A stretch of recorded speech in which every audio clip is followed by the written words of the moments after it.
Welcome back दोस्तों। आज मैं आपके सामने रिसेंटली थिएटर में रिलीज हुई एक तमिल मूवी को लेकर आया हूँ। इसका नाम है पिच्चेकरण पार्ट 2। इसका पार्ट 1 बहुत सालों पहले रिलीज हुआ था और जबरदस्त हिट भी हुआ था।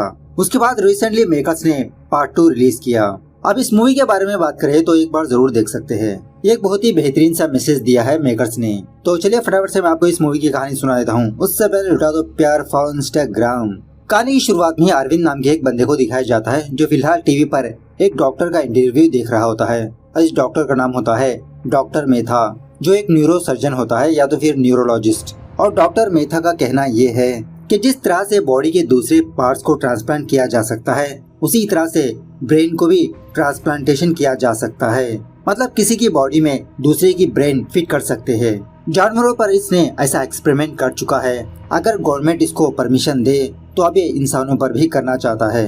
इंटरव्यू करने वाला पूछने लगता है, सर इस चीज से जितने फायदे हैं उतने नुकसान भी तो हो सकते हैं। डॉक्टर मेथा कहने लगता है, ऑफ कोर्स अगर ये चीज बुरे लोग इस्तेमाल करेंगे तो नुकसान भी भारी हो सकता है। खैर इसके थोड़ी दिन बाद अरविंद, डॉक्टर शिवा, इलांगो डॉक्टर मेथा को दुबई लाते हैं, क्योंकि ये लोग दुबई में ही रहते हैं। और यहाँ पर ये लोग डॉक्टर मेथा को विजय गुरुमूर्ति की डेड बॉडी को दिखाते हैं। एक्चुअली डेड बॉडी नहीं, बेहोश पड़ा होता है ये। उसके बाद सीन थोड़ा फ्लैशबैक में जाने लगता है। विजय गुरुमूर्ति इंडिया का 7th रिचेस्ट मैन होता है। इसकी गर्लफ्रेंड का नाम होता है हेमा। कुछ दिनों पहले तमिलनाडु की सीएम विजय को कॉल करके ये कहने लगा कि सर हमारी तो 5000 करोड़ की बात हुई थी, लेकिन आपने पार्टी फंड के लिए सिर्फ 4000 करोड़ ही भेजा। विजय कहने लगता है, इट्स इम्पॉसिबल, ऐसा हरगिज ही नहीं हो सकता, मैंने 5000 करोड़ ही भेजा। सीएम भी कहने लगता है, अरे सर मैं क्यों झूठ बोलूंगा, आप एक बार अपने सीईओ अरविंद से बात करके देखिए, अरविंद ने ही मुझे भेजा। जब विजय अरविंद से इसके बारे में पूछने लगता है तो अरविंद कहने लगता है कि दूसरे शेयर्स में इसने इन्वेस्ट कर दिया। खर्च के बाद अरविंद डॉक्टर मेथा का इंटरव्यू डॉक्टर शिवा और इलांगो को दिखाने लगता है और अपने प्लान के बारे में भी बताने लगता है कि हम लोग प्लान के साथ विजय को मार देंगे और विजय की ही बॉडी का इस्तेमाल करके हम उसकी सारी प्रॉपर्टी हड़प लेंगे। डॉक्टर शिवा को 25%, इलांगो को 25% और बाकी सब कुछ अरविंद का। अब इसी दरमियान में विजय का फादर हॉस्पिटल में मौजूद होता है कुछ बीमारी के कारण, और जब ये डिस्चार्ज होने ही वाला होता है अरविंद विजय के फादर को मार देता है। जब विजय अपने फादर को देखने के लिए हॉस्पिटल आता है, अरविंद विजय से कहने लगता है कि विजय अगर तुम्हारे फादर की डेथ की बात मीडिया के सामने आ जाएगी तो हमारा बहुत बड़ा नुकसान होगा। इस न्यूज को हम 1 महीने बाद पब्लिक के सामने लाएंगे। विजय भी ओके कह देता है। जब ये बात विजय की गर्लफ्रेंड हेमा को पता चलती है, हेमा विजय के पास आकर इसी के बारे में बात करने लगती है कि हम ये चीज फटाफट से मीडिया के सामने बता देंगे। विजय कहने लगता है, अभी नहीं, 1 महीने बाद, अगर अभी बता देंगे तो कंपनी को बहुत बड़ा नुकसान होगा। लेकिन हेमा नहीं मानने की वजह से विजय हेमा को एक छापर लगाता है, जिसकी वजह से इन दोनों के बीच थोड़ी दूरियां हो जाती है। उसके बाद ये तीनों मतलब अरविंद, डॉक्टर शिवा, इलांगो डॉक्टर मेथा से वीडियो कॉल में बात करके विजय के बारे में बताने लगते हैं। पहले तो डॉक्टर मेथा विजय का नाम सुनने के बाद अरविंद से कहने लगता है कि मैं ये काम नहीं कर सकता, मैं आपका एडवांस रिटर्न कर दूंगा, ये तो बहुत बड़ा हाई प्रोफाइल केस हो जाएगा। लेकिन अरविंद और उसके दोस्त डॉक्टर मेथा को समझाने लगते हैं कि ऐसा कुछ भी प्रॉब्लम नहीं होगा, सब कुछ हम लोग संभाल लेंगे। जब डोनर का इंतजाम हो जाएगा हम लोग आपको यहाँ पर बुला लेंगे और बाकी अमाउंट काम होने के बाद। खैर अरविंद को एक ऐसे बंदे की तलाश होती है जो टोटली अनाथ हो। खैर दूसरे सीन में चेन्नई में सत्या नाम के एक भिखारी को दिखाया जाता है जो फिलहाल अपना ट्रीटमेंट लेने के लिए हॉस्पिटल आता है। सत्या का ब्लड ग्रुप AB नेगेटिव होने की वजह से ये बात गवर्नमेंट हॉस्पिटल के डॉक्टर से लेते हुए डॉक्टर शिवा तक जाती है दुबई। और सत्या की शक्ल भी हूबहू दिखने में विजय जैसी ही है। उसके बाद क्या था, गवर्नमेंट हॉस्पिटल का डॉक्टर कुछ बंदों के साथ फुटपाथ के पास जाकर सोते हुए सत्या को बेहोश करके उसको किडनैप करके दुबई भेज देता है, मतलब अरविंद के पास। इस तरह दुबई में अरविंद विजय की ड्रिंक में कुछ बेहोशी की दवा मिलाकर विजय को सर पे मार के उसको बेहोश भी कर देता है। उसके बाद सीन प्रेजेंट डे पर शिफ्ट होता है। डॉक्टर मेथा विजय और सत्या का ब्रेन ट्रांसप्लांटेशन करने लगता है, मतलब सत्या का दिमाग निकालकर विजय के सर में फिक्स करने लगता है। उसी वक्त हेमा को नाइटमेयर आने की वजह से विजय को कॉल करने लगती है, लेकिन उस वक्त विजय का फोन अरविंद के पास होता है। वॉइस चेंजर की मदद से विजय की तरह हेमा से बात करने लगता है और ये भी कहने लगता है कि 1 महीने तक मुझे कॉल मत करो। ये सुनने के बाद हेमा शॉक में रह जाती है। खैर ऑपरेशन वगैरह होने के बाद सत्या की डेड बॉडी को किसी रेगिस्तान में फेंक देते हैं। उसके बाद सत्या की कहानी को दिखाया जाता है। सत्या और उसकी बहन रानी बचपन से ही भिखारी होते हैं। सत्या अपनी बहन रानी की बहुत केयरिंग करते रहता है। सत्या अपनी भूख मिटाए या ना मिटाए अपनी बहन की भूख जरूर मिटाकर ही सोता है। बात ये थी, कुछ सालों पहले सत्या और रानी के माँ बाप भी थे। सत्या का फादर एक ऑटो ड्राइवर होता है और इसी तरह ये दोनों अच्छी खासी स्कूल भी जा रहे होते हैं। लेकिन एक दिन सत्या के माँ बाप की एक एक्सीडेंट में डेथ हो गई, जिसकी वजह से सत्या के रिलेटिव्स सत्या और रानी को बहुत टॉर्चर करके अपने घर से बेदखल कर दिया। बेचारा सत्या अपनी बहन को लेकर इधर उधर घूमता रहा। जब रानी को भूख लगी, फाइनली सत्या भीख मांगना शुरू कर दिया अपनी बहन की भूख को मिटाने के लिए। खैर एक रात एक बूढ़ा आदमी सत्या से कहने लगा, अरे तुम दोनों तो बहुत छोटे बच्चे हो, तुम लोगों को भीख नहीं मांगनी चाहिए। सुबह होने के बाद मैं तुम दोनों को हॉस्टल में छोड़ देता हूँ, वहाँ पर वो लोग तुम दोनों को अच्छे से पढ़ाएंगे। इस तरह से वो बूढ़ा आदमी सुबह होने के बाद सत्या और रानी को एक बंदे के पास ले जाकर इन दोनों को बेच देता है। यहाँ आने के बाद ये बंदा सत्या और रानी को जुदा कर देता है, मतलब सत्या को किसी और जगह पर रखता है और रानी को दूसरी जगह पर। उसी रात सत्या को एक लड़के से ये बात पता चलती है कि यहाँ के लोग बच्चों की मदद से ड्रग स्मगलिंग करते हैं और इसी तरह छोटी लड़कियों को बेच देते हैं। यह सुनने के बाद सत्या उसी वक्त उस बंदे के घर जाकर उस बंदे का घर का दरवाजा खटखटाने लगता है। लेकिन जितना भी दरवाजा खटखटाए वो बंदा अपने घर का दरवाजा ओपन ही नहीं करता। बेचारा सत्या वहीं पर सो जाता है। सुबह होने के बाद यही घर वाला बंदा पुलिस वालों को बुलाकर सत्या को ड्रग्स केस में फंसा देता है। जब पुलिस वाले सत्या को पुलिस स्टेशन ले जा रहे होते हैं, इसकी बहन रानी पुलिस जीप को फॉलो करने लगती है, लेकिन वो लोग रानी को पकड़ लेते हैं। खैर इस तरफ सत्या जुवेनाइल होम में अपनी जिंदगी गुजारते रहता है अपनी बहन की याद में। एक दिन इस जेल से बाहर जाने की कोशिश करने लगता है, लेकिन जा नहीं पाता। सत्या की यह हालत देखकर वहाँ का वार्डन सत्या के पास आकर इसकी परेशानी पूछने लगता है। सत्या अपनी बहन के बारे में बताने लगता है। दूसरे दिन वो वार्डन सत्या के पास आकर कहने लगता है कि बेटा मैं वहाँ पर गया था, उस घर को ताला लगा हुआ है और उसी तरह उस घर में किसी छोटी बच्ची की लाश है। यह सुनने के बाद सत्या के तो होश ही उड़ जाते हैं। खैर 18 साल के बाद जब सत्या जेल से बाहर आता है, तब उस बूढ़े आदमी को जान से मार देता है और मरते मरते वो बूढ़ा आदमी सत्या से कहने लगता है कि उस घर में मरी हुई बच्ची तुम्हारी बहन नहीं थी, तुम्हारी बहन कब का भाग चुकी थी। खैर मर्डर केस में दोबारा सत्या जेल में जाता है। आफ्टर 20 इयर्स सत्या जेल से रिहा होकर हर एक बंदे से, मतलब हर एक भिखारी से अपनी बहन के बारे में पूछने लगता है। सारे लोग यही कहने लगते हैं, अरे 20 साल की बात है, कौन याद रखेगा, पता नहीं अब तुम्हारी बहन कैसी दिखती है। लेकिन सत्या हार ना मानते हुए अपनी बहन की तलाश में लगा रहता है। उसके बाद सीन प्रेजेंट डे पर शिफ्ट होता है। 1 महीने बाद विजय अपनी आंखें खोलता है। पता नहीं विजय कहूँ या सत्या, मतलब विजय की बॉडी है लेकिन सत्या का दिमाग है। खैर सत्या को समझ में नहीं आता कि यहाँ पर कैसे पहुँचा।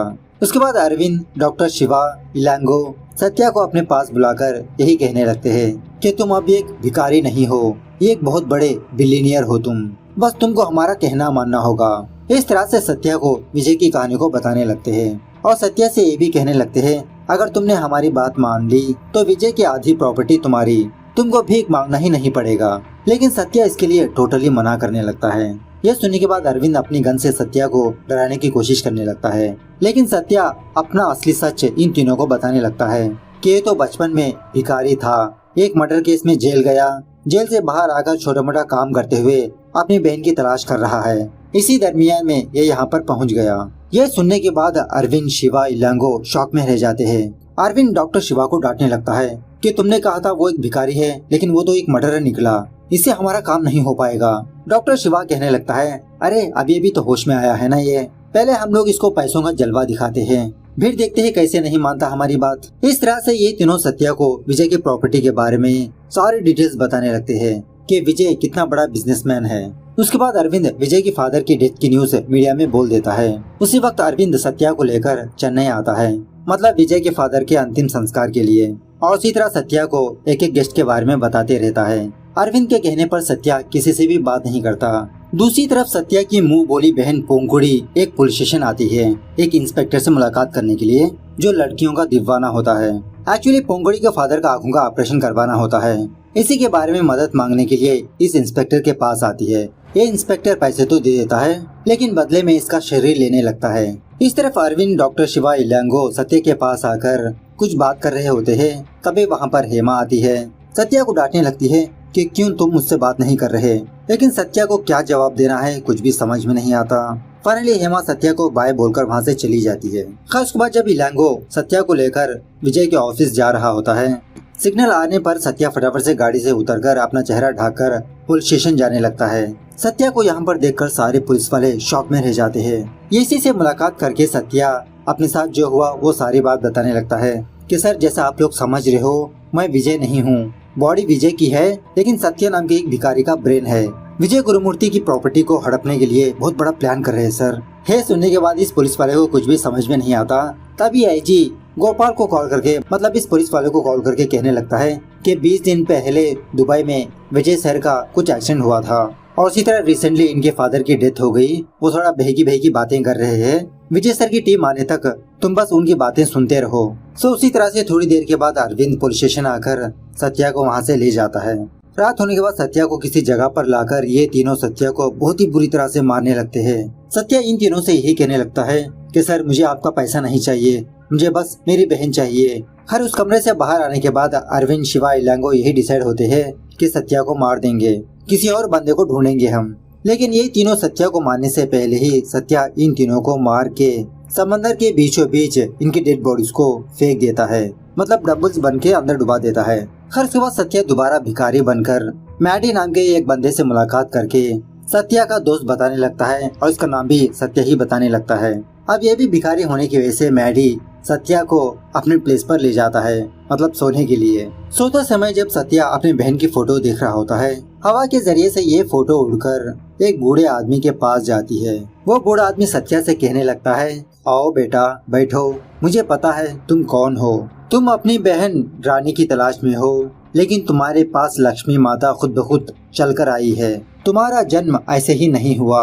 अगर तुम अपने आप के बारे में सोचोगे तो इन सारे भिखारियों के बारे में कौन सोचेगा। जो दूसरों के दुख दर्द को समझता है वही भगवान का बेटा है और तुम भगवान के बेटे हो। जाओ बेटा, इनके लिए कुछ करो। इस तरह से ये बूढ़ा आदमी सत्या को एक राह दिखाने लगता है।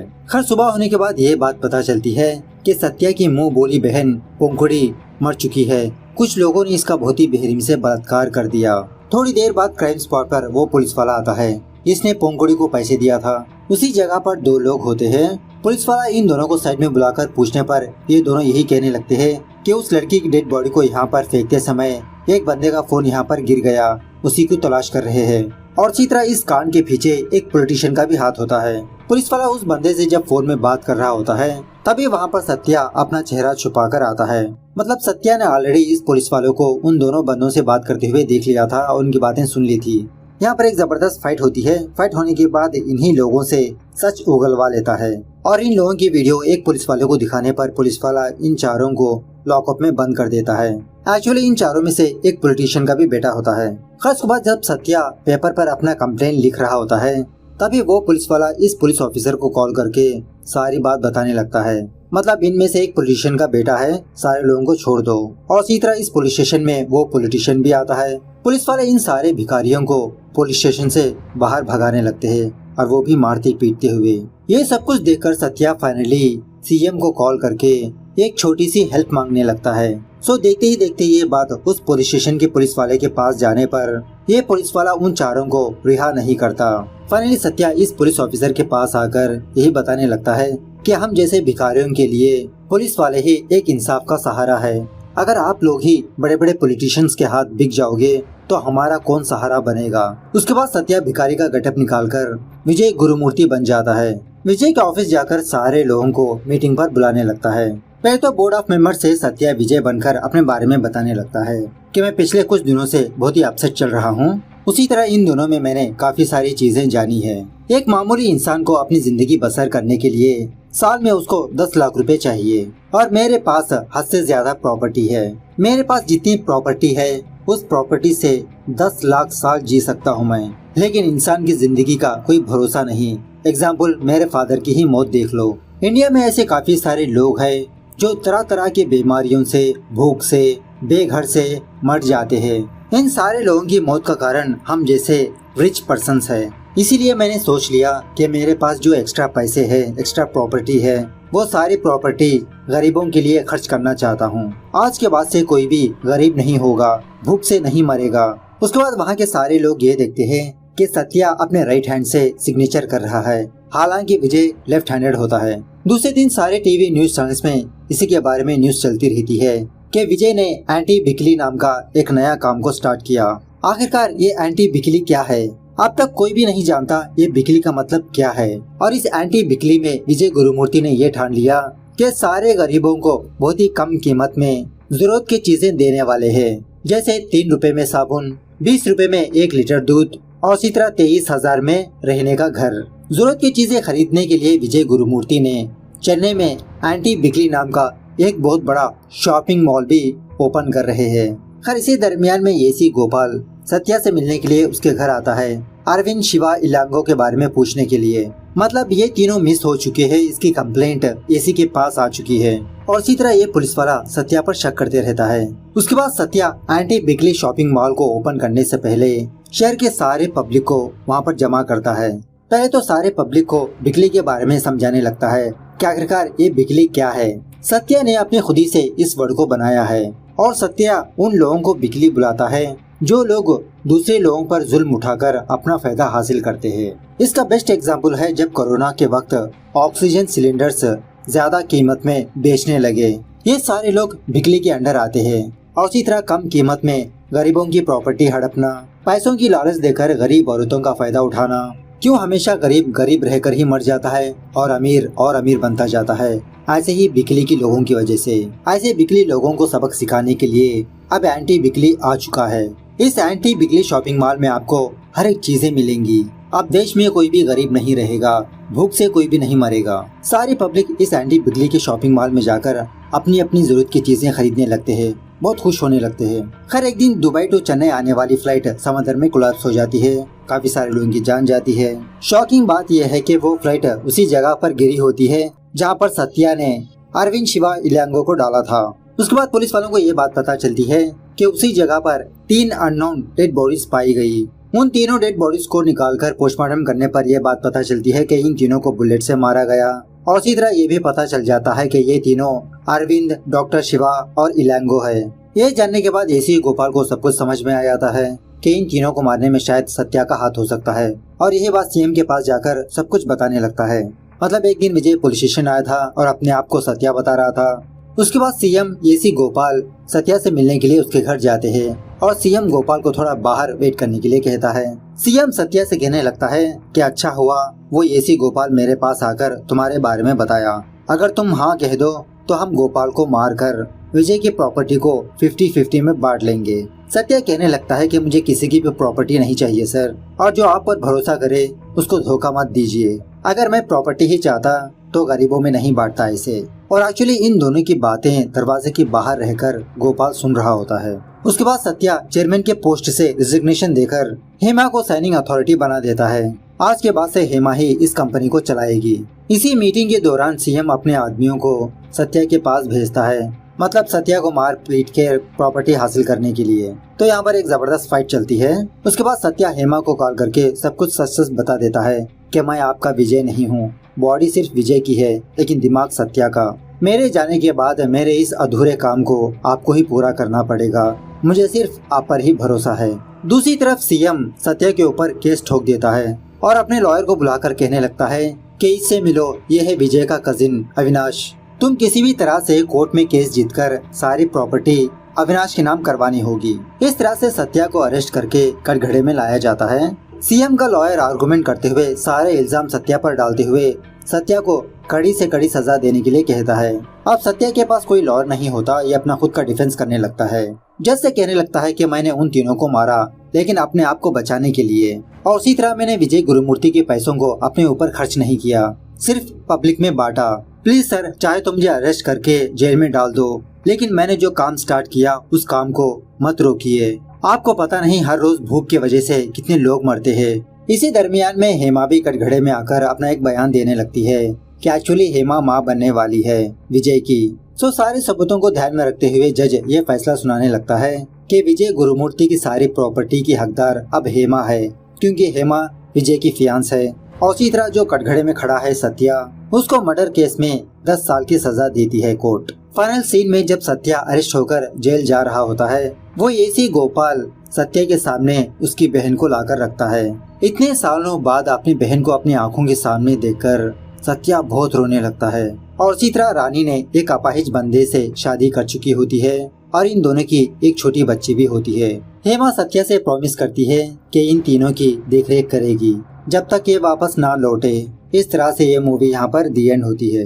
तो मूवी कैसे लगी कमेंट करके बताना जरूर। मिलते हैं अगली वीडियो में, तब तक take care, bye bye, see you soon.